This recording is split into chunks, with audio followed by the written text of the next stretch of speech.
ओम शांति भाई साहब। ओम शांति। आज हमारे साथ हमारे आदरणीय मोहन भाई जी खास टाइम दिया है। भाई साहब ने आज बैठे हैं और भाई साहब दीदी का मार्च चल रहा है, तो आपसे हम दीदी के बारे में सुनने के लिए बैठे खास कि दीदी ने आके आपकी बहुत पालना की और आपने बहुत दीदी की पालना ली है, काफ़ी दीदी के क्लोज़ रहे हैं। तो मैं जानना चाहता हूँ भाई साहब कि दीदी की क्या विशेषताएँ थी, दीदी की कैसे पालना थी और कैसे यज्ञ को दीदी ने आगे बढ़ाया, और आपको क्या विशेष अनुभव दीदी के बारे में वो थोड़ा सुनना चाहते हैं। जरूर, क्यों नहीं जी। दीदी वास्तव में एक बहुत ही विशिष्ट आत्मा थे। यज्ञ के वो आदि रतन तो थे ही जी, लेकिन आदि रतन होने के साथ साथ जी, उनके अंदर कभी भी ये अभिमान नहीं था कि मैं बहुत सीनियर हूँ, बहुत पुरानी हूँ, और सबके साथ मिल कर के ऐसा ही व्यवहार करते थे जैसे कि परिवार का एक अंग है और सब बराबर ही हैं। बिल्कुल। स्टूडेंट तो वो नंबर 1 थे। जी, हमें याद है कि जब 1962 में भी जब हम ज्ञान में आए जी, और जब आते थे तो दीदी सबसे पहले क्लास में डायरी पेन लेके आ जाते थे और बाबा से तो हमेशा पहले ही एज ए गुड स्टूडेंट वो रहते थे। हम लोग बल्कि कभी कभी लेट हो जाते थे, बाबा के आने के बाद भी पहुंचते थे, लेकिन दीदी कभी भी बाबा के बाद नहीं आए। अच्छा। तो इसीलिए तो इसीलिए बाबा के प्रति इतना रिगार्ड वो उनके केवल बोल में नहीं बल्कि कर्मों में और हर चीज़ में झलकता था। बिल्कुल। दूसरी बात एक ये देखी कि दीदी पत्र व्यवहार के द्वारा बहुत सेवा करते थे। जी। हम सब ने सुना है कि ईशु दादी बाबा से बाबा के लेटर्स के बीच बीच की लाइन में हिंदी में ट्रांसलेशन करके भेजा करते थे। अच्छा। तो कई बार बाबा इसके अलावा भी जिसे जो बोलते हैं कि चैम्बर, बाबा क्लास के बाद दादियों के साथ कई बार बहुत गुइया बातें किया करते थे। तो दीदी उन बातों को भी खास नोट कर लेते थे और पत्र व्यवहार में ज़्यादातर करके ऐसी गुइया बातों को भी वो कम्युनिकेट करते थे, एक दूसरे के से शेयर किया करते थे। जी। मैंने खास देखा कि इकोनॉमी कितनी उनके अंग अंग में थी। पोस्ट कार्ड होता है और उसके बाद इनलैंड लेटर होता है। तो पोस्ट कार्ड पे लिखें और इनलैंड लेटर पर भी लिखें अगर, तो 2 पोस्ट कार्ड का खर्चा हो। लेकिन वो दीदी जी खास इनलैंड लेटर में 3 साइड होती है ना लिखने की। जी। तो 1.5 या 2 साइड पर वो बाबा के गुह्य राजों को स्पष्ट किया करते थे और तीसरी साइड पर पत्र व्यवहार किया करते थे। अच्छा। जिसमें कोई भी लौकिक बात होती थी, अलौकिक बात होती थी, सेवा की बात होती थी, वो सब बिल्कुल डिटेल में दीदी लिखा करते थे। अच्छा। तो इस रीति से पत्र भी हो जाता था और बाबा की ज्ञान की गुह्य बातों का भी स्पष्टीकरण हो जाता था। बिल्कुल, बहुत अच्छा। ये बात विशेष देखी। जी। एक बात और देखी, दीदी बहुत जॉली व्यवहार की भी थी। जहाँ एक तरफ गुह्यता भी बहुत थी तो रमणीकता भी उनके उसमें टपकती थी। जी। एक बार मुझे याद है उन्होंने मुझसे पूछा कि मोहन, जब तुम यहाँ आते हो ठंडी का मौसम होता है तो गर्म पानी से नहाते हो या ठंडे पानी से? अच्छा। तो मैंने कहा दीदी गर्म पानी से ही नहाते हैं। फिर उनका दूसरा प्रश्न था कि गर्म पानी में ठंडा मिलाते हो या ठंडे में गर्म मिलाते हो? अच्छा। तो मैंने कहा ये तो बात तो एक ही है, गर्म में ठंडा मिलाओ या ठंडे में गर्म मिलाओ। तो दीदी ने कहा नहीं, एक बात नहीं है, ये बिल्कुल अलग बात है तो अगर तुम गरम में ठंडा मिलाते हो जी वो एक बात है, उसकी तासीर दूसरी होती है, और ठंडे में गरम मिलाते हो तो वो तासीर उसकी उल्टी हो जाती है। अच्छा अर्थात भाव ये है कि तुम अगर मिलाओ तो तुम क्या करते हो, तो पहले शुरू में साकार बाबा के टाइम में उसमें भी शुरू में गरम पानी तो एक जगह मिला करता था, वहाँ से थोड़ा सा बाल्टी में लाते थे जी और उसमें फिर ठंडा पानी मिलाया करते थे। मोस्टली ऐसा हुआ करता था, जिससे गरम में गरम कम रहे और ठंडा ही ज़्यादा रहे।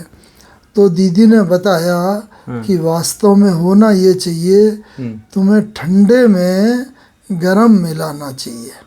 तो मैंने कहा अच्छा दीदी, इससे क्या फ़र्क पड़ेगा? कि ठंडा पानी वो हल्का, उसका ठंडापन कम हो जाएगा, है ना, और वो शरीर के लिए ज़्यादा उपयुक्त है बनिस्पत गरम में ठंडा मिलाओ।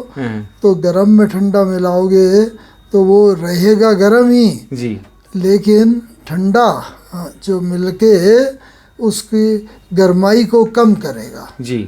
तो इसका भाव ये है कि वास्तव में शरीर का जितना टेम्परेचर होता है जी, उससे थोड़ा ही फर्क होना चाहिए, जिससे कि हम स्नान करते हैं। हाँ, स्नान का पानी जो हो जी भाई साहब, जिससे कि वो भले स्नान करते वक्त प्लीजेंट लगेगा, लेकिन तासीर गर्म होने से वो उतना फायदेमंद नहीं होगा। भाई साहब इसका मैं प्रैक्टिकल अनुभव किया आबू में। यहाँ क्या हवा ड्राई है मौसम, और जब हम गर्म पानी से नहाते हैं खुजली हो जाती, पूरी बॉडी ड्राई हो जाती बॉडी, और नॉर्मल गुनगुना पानी से नहाते तो अच्छा रहता है। ये सही बोला आपने। तो दीदी ने ये बात बताई जी, तो वास्तव में मुझे लगा, अभी तक भी मैं जब भी नहाता हूँ ना जी तो ठंडे के दिनों में भी ठंडे में गरम मिला के, यानी कि उसकी ठंडाई थोड़ी कम कर लें जी जी बस जी, न कि गरमाई को चेंज करें। जी जी, ठंडाई गरम तो वो शरीर के लिए बहुत ही उपयुक्त रहेगा, मैं ऐसा समझता हूँ। बिल्कुल बिल्कुल। एक खास बात ये भी देखी जी कि दादी और दीदी, हाँ जी, दो ही हमारी लगभग चीफ एडमिनिस्ट्रेटर थी। जी, तो दादी और दीदी दोनों वास्तव में एक माता और एक पिता के समान। अच्छा, क्योंकि जब टॉप होते हैं तो समस्याएं तो उनके सामने पूरे यज्ञ की आती हैं। बिल्कुल। तो दादी जी जो थी बहुत थोड़ा लीनियंट एटीट्यूड थे उनका जी, लेकिन दीदी का एटीट्यूड बहुत स्ट्रिक्ट था। अच्छा, और दीदी अक्सर करके वो ही बात कहा करते थे स्ट्रिक्टली कि बाबा ने जो नॉर्म सेट किए हैं ना तो उन्हीं पर ही हमें चलना चाहिए जी। जबकि दादी जी ये कहते थे प्यार से समझा के भी, जहाँ एक तरफ लॉ और लव जी, दोनों का बैलेंस, लेकिन दीदी का लॉ की तरफ ज़्यादा होता था। नहीं, ये कायदा है, अगर तुम्हारे से किसी से कोई गलती की है जी, तो उसे दंड भुगतना ही पड़ेगा। अच्छा, लेकिन दीदी का ये था, बड़ी दादी का, दादी प्रकाश मणि जी का, जी, कि भाई ठीक है, अभी हम सब पुरुषार्थी हैं, आगे से तुम ये नहीं करना, अभी अगर हो गया है अभी सॉरी करो, बाबा के कमरे में जाओ जी, और बाबा से क्षमा मांगो। लेकिन दीदी का होता था नहीं, तुम्हें दंड भुगतना ही।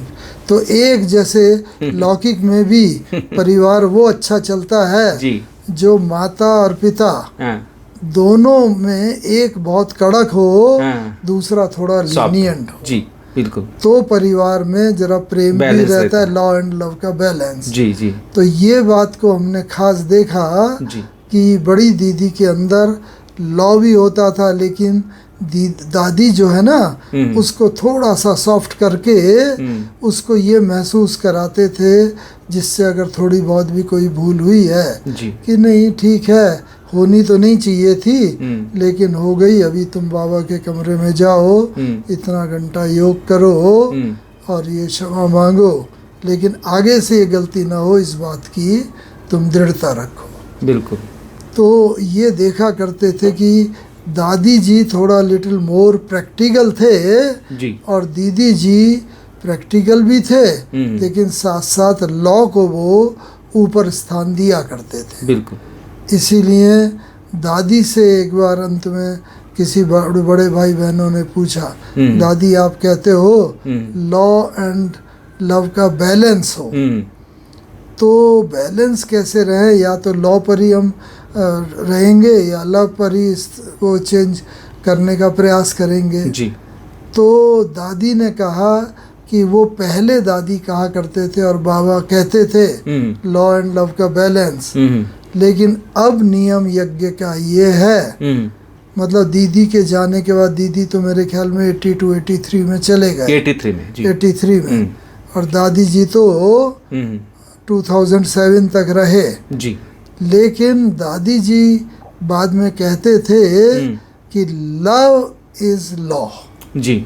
मतलब हर एक को लव से चलाओ, लॉ से जितना चलाएंगे ना जी। वो आपसे दूर दूर दूर होता चलेगा, जी। लेकिन प्यार और स्नेह से भी चलाएंगे तो आपके निकट आके वो अपनी गलती को रियलाइज कर लेगा, चेंज हो जाएगा, एक्सेप्ट कर लेगा और चेंज हो जाएगा। बिल्कुल। तो लव इज लॉ।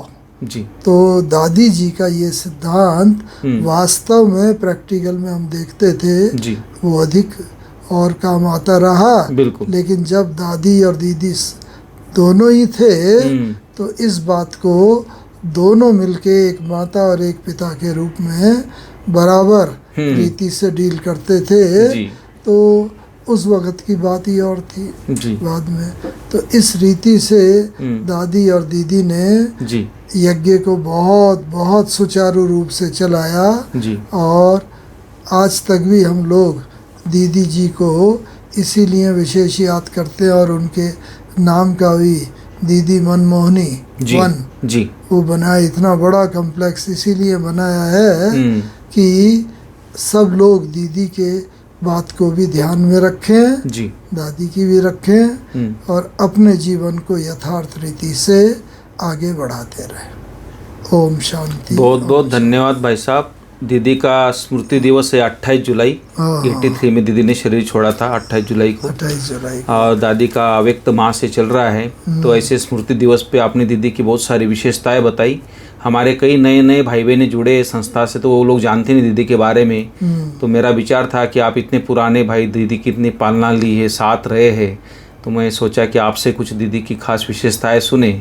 कई बात तो हमें भी नहीं मालूम था, जो गर्म ठंडा पानी का आपने जो बताया इतना अच्छा है। और मैं प्रैक्टिकल ऐसे करता हूँ क्योंकि मुझे प्रैक्टिकली प्रॉब्लम हुई थी ड्राइनेस की, खुजली की। तब मैंने देखा कि ठंडा ज़्यादा गर्म कम, ऐसे करके नहाया तो थोड़ा प्रॉब्लम कम हो गया। तो ये प्रैक्टिकल आपने बताया, तो आज मेरे समझ दीदी ने ये बात बताई थी। तो अच्छा लगा भाई साहब आपसे मिलके, आपने इतना अनमोल समय दिया आपने, और आप इतना व्यस्त होते भी टाइम निकाल के दीदी की सारी बातें सुनाई, और बहुत अच्छा लगा। बहुत बहुत धन्यवाद आपका। बात नहीं, मेरा फर्ज था। थैंक यू वैसा जी। एट ए टाइम कई बार कई पॉइंट याद नहीं आती जी जी। अगर मुझे कुछ और पॉइंट याद आई जी तो मैं बाद में भी जरूर फिर करेंगे भाई साहब, जरूर। थैंक यू भाई साहब। Thank you. ओम शांति।